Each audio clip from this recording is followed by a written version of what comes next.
Media के साथियों का, उनके मन में बहुत सारे सवाल होंगे, पॉलिटिकल, सोशल, मेरे यहाँ आने का, जिस साथी से मैं मिलने गया था उसके बारे में जानने का। लेकिन मैं आपको एक लाइन में कहना चाहता हूँ, अब्दुल्ला आजम भाई से मेरे जो रिश्ते हैं वो सियासी नहीं। जब भी मैं किसी तकलीफ में रहा, आजम भाई का और इस पूरे परिवार का सहयोग मुझे हमेशा मिला है। और आज मैं उसी रिश्ते को और मजबूत करने और अपने छोटे भाई से मिलने यहाँ आया था, जानने की उनकी क्या हाल है। मुझे बहुत खुशी हुई। मैं सोचता था कि जेल में है तो परेशान होंगे, लेकिन जिस ताजगी के साथ मुलाकात हुई, इससे ये पता लगता है कि वो बहादुर आदमी अपनी लड़ाई को लड़ रहे हैं और जो हालात हैं वो उससे वो किसी छिपे हुए नहीं है। मैंने उनके मुकदमे को भी पढ़ा है, ऑर्डर भी पढ़े हैं, किस तरह की चीजों में उनके सजा भी पड़ी। मैं बस ये कहना चाहता हूँ मीडिया को के माध्यम से, जिनको कहना चाहता हूँ उनको चला जाएगा।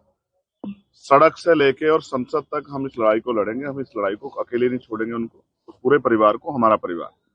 आज जिस तकलीफ में हमें इस बात का दुख है कि सत्ता में बैठे लोग सत्ता के अहंकार में उनका दमन कर रहे हैं और तमाम लोग इसका तमाशा देख रहे हैं। ये भी इतिहास में लिखा जाएगा कि जब एक परिवार को, जिसने लंबे समय सेवा की उत्तर प्रदेश की, कमजोरों की, मजलूमों की, आज अगर उसको जरूरत है तो सब लोग उनके इस दर्द में शामिल नहीं हो रहे। मुझे इस बात की तकलीफ है।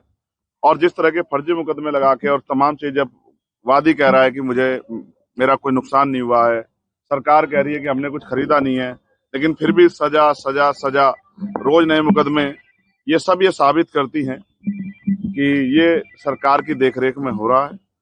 जब मौका मिलेगा, आगे ताकत बढ़ेगी, इन सारे फर्जी मुकदमों की जांच कराई जाएगी और फर्जी मुकदमे करने वाले उन अधिकारी कर्मचारियों का विशेष ख्याल रखा जाएगा जिन्होंने ये सब चीजें, इस अपराध को, ये गैर कानूनी है तो इलीगल है तो ये अपराध है, इस अपराध को खारिज करने में सरकार की मदद की। सहयोग है सर, इसका संदेश तो जाएगा ही। भले आपकी निजी मुलाकात है दलित मुस्लिम पर, ये चुनाव भी इसमें, ऐसे में संदेश तो जाएगा। ये आप जाति के आधार पर जोड़ रहे हैं? ये नहीं, जाति के आधार पे नहीं, ये संदेश तो चला ही जाएगा। आप इसको ये क्यों नहीं कहते कि एक परेशान साथी के साथ एक परेशान साथी खड़ा हुआ है, एक वो जो जुल्म सह रहा है और एक जिसके ऊपर जुल्म हुआ है।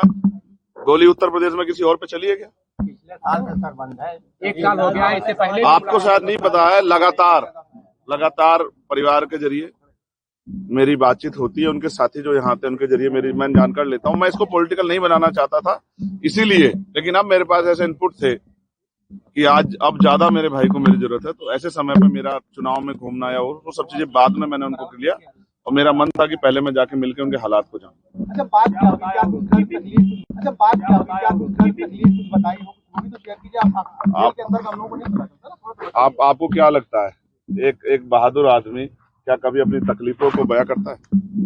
आपने क्या उसके चेहरे पे, उसने मुझसे कहा मैंने अखबार पढ़ना छोड़ दिया।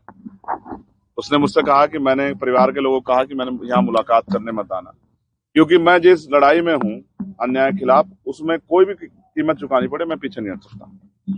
और उन्होंने कहा अगर नए मुकदमे जिस तरह से लग रहे हैं, सरकार उन पर दया कर रही है नए मुकदमे लगा के, तो कह रहे चाहे कितने मुकदमे लग जाएं, मैं हर लड़ाई लड़ने के लिए तैयार हूँ, लेकिन अपने लोगों के लिए मैं जो लड़ाई हमारी चली आ रही लंबे समय से वो जारी रहेगी, उससे पीछे नहीं हटेंगे। अभी आपने कहा कि कुछ लोग साथ नहीं दे रहे हैं, किसकी तरफ इशारा था? नहीं, मेरा एडमिनिस्ट्रेशन और जो सिस्टम है उससे मैं वो कर रहा हूँ। आप अखिलेश जी की तरफ मत ले जाइए।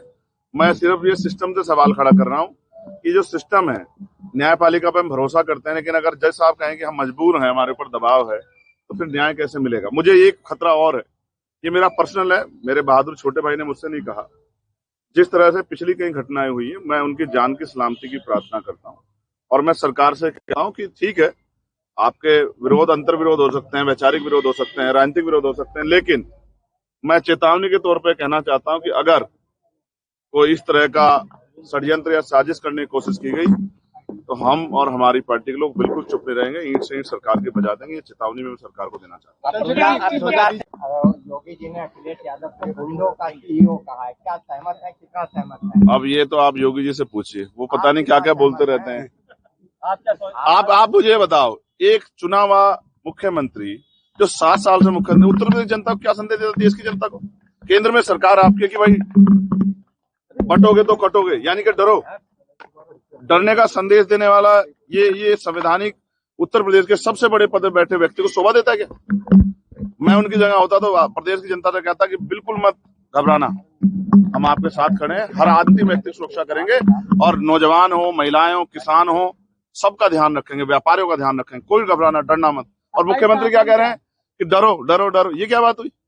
पारिवारिक संबंध है आजम खान परिवार से, पूरा पारिवारिक संबंध क्या माना जाए, भविष्य में आपके साथ आ सकते हैं आप लोग? वो मेरे साथ हैं। हाँ, वही वो मैं फिर कह रहा हूँ कि आपके पिता आपकी माता आपके साथ नहीं है, वो मेरे बड़े भाई हैं, वो मेरे साथ हैं, और ये मेरे छोटे भाई हैं, ये भी मेरे साथ हैं। राजनीतिक तौर पर भी साथ आ सकते हैं। माने निकाले जा रहे हैं।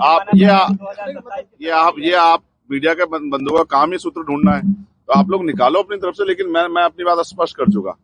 और राजनीतिक लाभ की वो होती या तो फिर मैं सीधे आजम भाई से मिलने जाता, लेकिन जहां जरूरत थी वहां गया। और बहुत जल्द जो है, मैं आपको फिर कहता हूं कि ये बादल भी जो हैं, काले बादल भी हटेंगे, ये जो घनघोर बादल मुसीबत होगी ये भी हटेंगे, और एक दिन सवेरा भी आएगा और फिर से उतनी ताकत मिलेगी जिस ताकत के लिए हम लोग प्रयास कर रहे हैं। अगर आप ये वीडियो YouTube पर देख रहे हैं तो हमारे चैनल को सब्सक्राइब करें और बेल आइकन को दबाना ना भूलें। अगर आप Facebook पर ये वीडियो देख रहे हैं तो हमारे पेज को लाइक करें।